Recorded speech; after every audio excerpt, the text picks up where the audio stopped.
रविंद्र सिंह भाटी ने आज सीधे तौर पर सरकार को सदन के अंदर खुले तौर पर चैलेंज दे दिया कि साहब मैं इन मुकदमों से डरने वाला नहीं हूं। एटलीस्ट जितने भी आप मुकदमे कर लोगे, क्योंकि भाटी का कहना है कि जिस तरीके से मैंने क्या गलत कर दिया, मैंने यही तो कहा कि साहब ये ओरण की जमीन है जो कि सरकार है वो कंपनियों को दे रही है, यहां पर जो तमाम लोगों ने इस जमीन को बचाया है उसके लिए, उसकी रक्षा के लिए मैंने आवाज उठाई थी और सरकार ने मुझ पर मुकदमा कर दिया। और क्या सरकार ये सोचती है कि मुकदमा करके वो मुझे डरा देगी?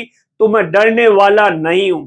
और 5 या 6 मिनट का बोले और जमकर बोले और ये बताया कि किस तरीके से इस इलाके के अंदर, वेस्टर्न राजस्थान के अंदर है वो एक के बाद एक मल्टीनेशनल कंपनियां हैं, वो लोगों के साथ में धोखा कर रही है। बेरोजगारों के नाम पर, रोजगार देने के नाम पर बड़ा धोखा किया जा रहा है। उन्होंने बकायदा इस बात को लेकर एग्जाम्पल दिया कि कैसे रिफाइनरी के वक्त पर यहां के लोगों को सपना बताया गया था कि साहब राजस्थान के अंदर बाड़मेर है वो दुबई बन जाएगा, स्थानीय लोगों को रोजगार मिल जाएगा, आसपास के किसानों जिनकी जमीन गई है उनको जबरदस्त तरीके से रोजगार मिल जाएगा, उनकी लाइफ स्टाइल चेंज हो जाएगी। लेकिन वो सपने हैं, वो सपने बनकर रह गए। वैसे ही सपने आप देखिए अब है वो सोलर की कंपनियां हैं, वो बाड़मेर जिले के सिव, जैसलमेर, पोखरण और इन तमाम इलाकों में दिखा रही है, जो कि सरासर गलत है।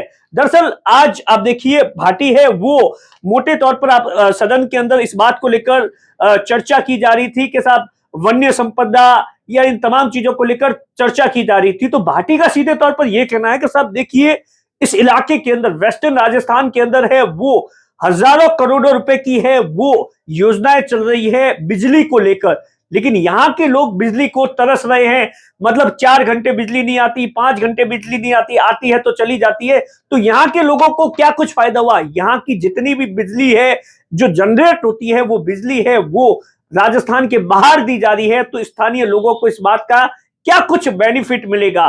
तो ये तमाम चीजें थी। और उसके बाद आप देखिए भाटी ने सीधे तौर पर आखिरी में जाते जाते इस बात को लेकर भी कहा कि वेस्टर्न राजस्थान के जितने भी लोग हैं, वो जितने भी विधायक हैं, उन्हें एटलीस्ट ओरण के मुद्दे पर, किसानों के मुद्दे पर, बेरोजगारों के मुद्दे पर है वो एकजुट होना चाहिए। और सीधे तौर पर सरकार को एक खुला चैलेंज दिया कि साहब सरकार को सीधे तौर पर यह कहा कि जो प्राइवेट सेक्टर है, क्योंकि गवर्नमेंट के अंदर तो इतनी सारी नौकरियां है नहीं कि आप जितने भी राजस्थान के अंदर है वो जो बेरोजगार है उन्हें गवर्नमेंट की नौकरी दो।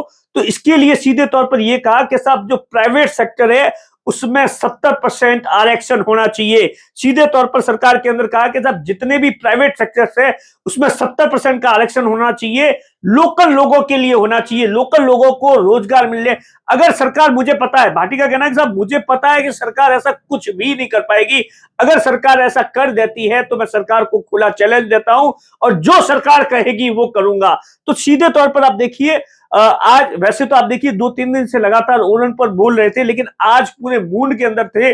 और जो एक मन की बात थी जो 4-5 महीनों के अंदर है वो देखा था, इन तमाम चीजों को लेकर देखा था, वो एक बात थी मोटे तौर पर, वो सीधे तौर पर उन्होंने बता दी कि साहब रोजगार के नाम पर है वो जो ये कंपनियां हैं जो ऊर्जा के क्षेत्र के अंदर सोलर प्लांट की कंपनियां हैं वो पूरी तरीके से है वो छलावा करते थी। क्या करती है साहब देखिए कि साहब रोजगार देंगे, रोजगार देंगे, दो है वो गार्ड लगा देती है लोकल लोगों को कि साहब देखिए हमने स्थानीय लोगों को रोजगार दे दिया। अरे साहब इतना बड़ा प्लांट लग रहा है, कहां से जो बाहर के जो लोग आए हैं उन्हें आपने रोजगार दे दिया, स्थानीय लोगों को इस बात को लेकर टाल दिया जाता है कि साहब इनके अंदर तो स्किल नहीं है। अरे स्किल नहीं है तो यहाँ कोई आज कंपनियां थोड़ी नहीं है, इससे पहले लगातार कंपनियां काम कर रही है। 2 लोगों को है वो वहां पर है वो रात्रि जो कॉन्ट्रैक्ट पर है वो आप देखिए जो है ठेकेदार है, ठेकेदारी के लिए 1-2 लोगों को है कामकाज दिया जाता है उसके तरीके से।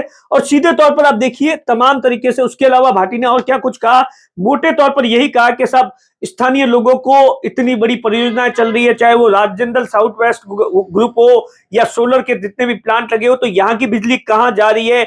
यहाँ की जो जमीन है ओरण और जो गोचर जमीन है वो स्थानीय लोगों से और स्थानीय लोगों की जो जमीन है वो छीनकर मल्टीनेशनल कंपनियों को दी जा रही है।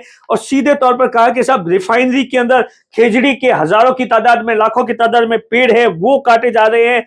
तमाम तरीके से भाटी ने सीधे तौर पर क्या कुछ विधानसभा के अंदर कहा, सुनिए। जब ये ओरण और गोचर खत्म हो जाएगा तो वो गौ माता कहां जाएगी?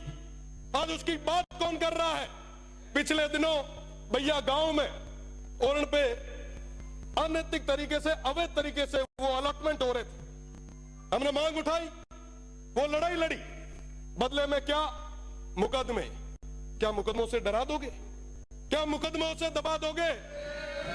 मैं आपको कहना चाहूंगा कि वाकई अगर आप चाहते हो, वाकई अगर आप युवाओं के साथ हो, वाकई आप अगर किसानों के साथ हो, मैं आपसे निवेदन करना चाहूंगा कि आप 70% अनस्किल्ड और सेमी स्किल्ड में प्राइवेट जॉब्स में रिजर्वेशन लाएं और कहें कि साहब जहां पे ये काम हो रहा है वहां के युवाओं को हम वरीयता देंगे।